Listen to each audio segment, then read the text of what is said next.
tengah kita sudah ada Dr. Ida Gunawan, spesialis gizi klinik. Siang, Dok. Selamat siang. Dok, ini yang pertama, Dok, kita mau tanyakan.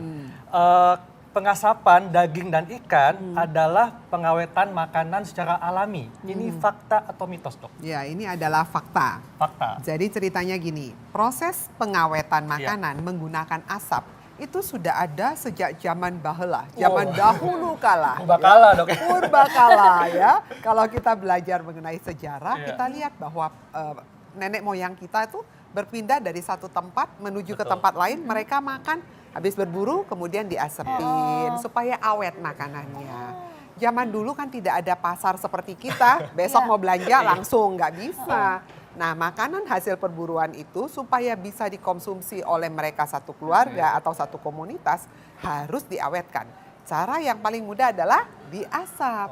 Ya. Nah, jadi nggak apa-apa, Dok, ya diawetkan kan diasap. Dengan diasap ya, zaman dulu karena ini adalah teknik yang paling tradisional.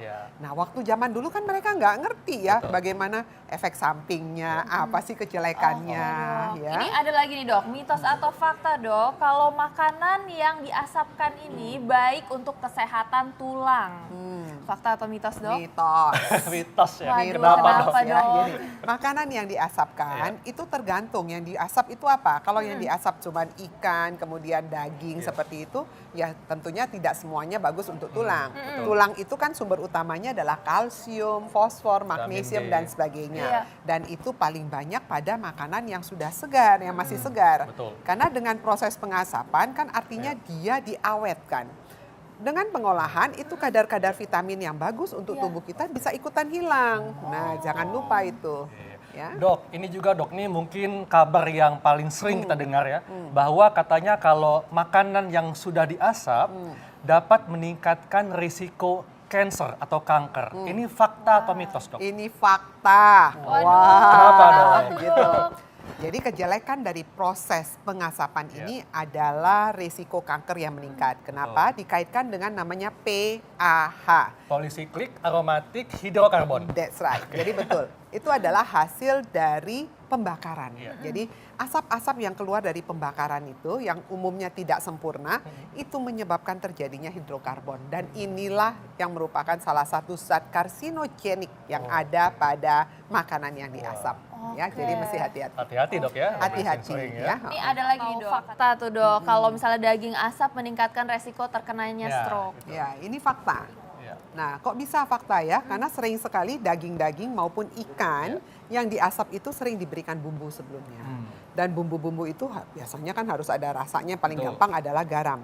Kenapa? Karena memperkuat proses pengawetan ya. Jadi pasti akan menjadi lebih concentrate garamnya. Nah, itu salah satu risiko untuk meningkatkan stroke karena berkaitan dengan hipertensi. Terus yang tadi digulai, Dok, ya? Ditambah lagi santannya. Tapi jangan salah, di dalam gulai itu dia banyak kunyit. Lihat nggak warnanya kunyit? Iya, itu kuning-kuning banget, Ya, Dok. dan kunyit itu mempunyai sifat sebagai antioksidan. Tapi tadi kan ada santan juga, Dok, ya? Ya, yang penting gini, itu kan proses masaknya. Waktu makan santannya jangan dipindahin semua. Jadi yang diambil paling satu dikit-dikit sendok. aja ya, Dok, ya. Tapi itu yang enak. Nah, itu dia. Iya. Dok, ini juga ada mengatakan bahwa cara pengasapan makanan harus dengan suhu dan lamanya waktu pengasapan yang tepat. Ini fakta atau mitos, Dok? Ini fakta. Ya, jadi Kenapa, fakta. Gini, proses pengasapan itu ada macam-macam ya. Ada yang tadi katanya pengasapan dingin, pengasapan panas. Kalau dingin yang digantung, artinya punya jarak antara bahan yang mau diasap dengan pusat dari Berapa si jauh apinya. tuh, Dok, kira-kira? Tergantung ya. Kalau tradisional, kalau di daerah-daerah di desa Semeter mungkin kali nggak boleh, agak jauh biasanya. Mereka punya yang lebih tinggi lagi supaya sirkulasi udaranya menjadi lebih cepat kering juga bahan makanannya ya. Ada yang langsung di atas api. Nah, itu. Nah, kemudian pada waktu proses pengasapan itu juga mereka suka tambah-tambahkan bumbu dan sebagainya ya. Nah, terus waktu diasapin itu yang mesti diperhatikan adalah bahan yang dipakai untuk menghasilkan asap. Nah, jadi apakah dia menggunakan mesin ya, kayak oven gitu juga dia bisa ya. Tadi kita juga lihat ada ovennya. Atau dia menggunakan kayu. Atau arang ya? Atau dia arang. Atau dia menggunakan serbuk gergaji. Wah, serbuk Jadi gergaji. serbuk kayu-kayu Oke. yang udah diserbuk itu At- dipanaskan. Atau sabut kelapa dok, ada juga kan? Boleh, iya. Nah sebetulnya mana dok yang lebih aman Iya. menggunakan sumber perapian ini? Apakah Nah. sabut kelapa, kayu bakar, arang atau yang lain dok? Yang paling aman sebetulnya yang tidak ada unsur kayu-kayunya. Oh. Karena unsur kayu-kayu itulah yang sering menghasilkan pH tadi. Iya. Seperti charcoal seperti itu ya dok. arang Sabut dan kelapa, kawan-kawan ya. Ha, Oke. yang seperti itu. Jadi paling aman yang tidak ada. Yang sekarang kan pakainya mesin.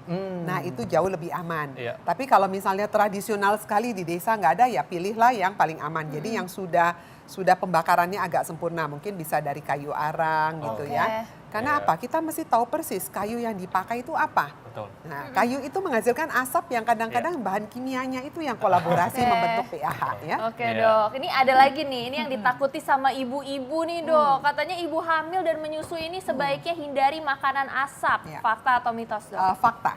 Oke, Ya, fakta. kenapa dok? Jadi gini, ibu hamil itu memang dianjurkan Iya. untuk selalu mengkonsumsi makanan Segar. yang segar ya, untuk mengurangi risiko terhadap Iya. janinnya. Setuju dok. Ya, pada waktu kita makan makanan, ini kan makanan yang diawetkan, Betul. teknik untuk mengawetkan Iya. makanan. Iya. Kalau bisa dapat sumber segar, kenapa harus yang diawetkan? Setuju banget dok. Kita semua tahu bahwa makanan segar pasti memiliki Iya. tingkat nutrisi yang jauh lebih Betul. tinggi. Iya. Ya. Iya, jadi Oke. memang lebih baik Lebih pilihlah baik, yang ya, segar, segar, dok ya. betul. Iya, dok. Kemudian tipsnya apa nih dok supaya masyarakat mungkin yang supaya bisa lebih aman atau mungkin mendapatkan manfaat lah dari makanan yang diasap. Iya. Karena banyak orang yang mungkin suka karena lebih gurih, karena aromanya. Ini gimana dok? Gini, intinya yang pertama adalah back to nature, kembali ke makanan yang fresh. Iya. Kalau sampai kepepet nggak ada atau dengan segala 1001 macam alasan, Iya. maka pilihlah makanan yang asap, yang itemnya itu yang berkurang. Jadi Oke. jangan dicari yang seperti gambar-gambar Jadi itu yang Nah, Dok, putih kalau ini dok misalnya- ya, ya. diambil yang dalamnya saja. Oh, Oke. berarti dibuang aja gitu Ya, ya dibuang dok, ya? aja Oke. selaput-selaput luarnya karena dia yang kontak langsung dengan si asapnya Terus tadi. amannya ini dikonsumsi berapa kali dok dalam seminggu? Nah, sebaiknya jarang-jarang. Jadi jangan berapa kali, paling baik 2 kali sebulan maksimal. Oke Dua deh. kali sebulan. 2 kali Oke, sebulan. Dok. Jangan terlalu sering dan Oke. pada waktu dimakan juga jumlahnya jangan terlalu banyak. Iya. Oke, baik. Terima kasih banyak dokter Terima Ida. kasih. Terima kasih, informasinya. Dok.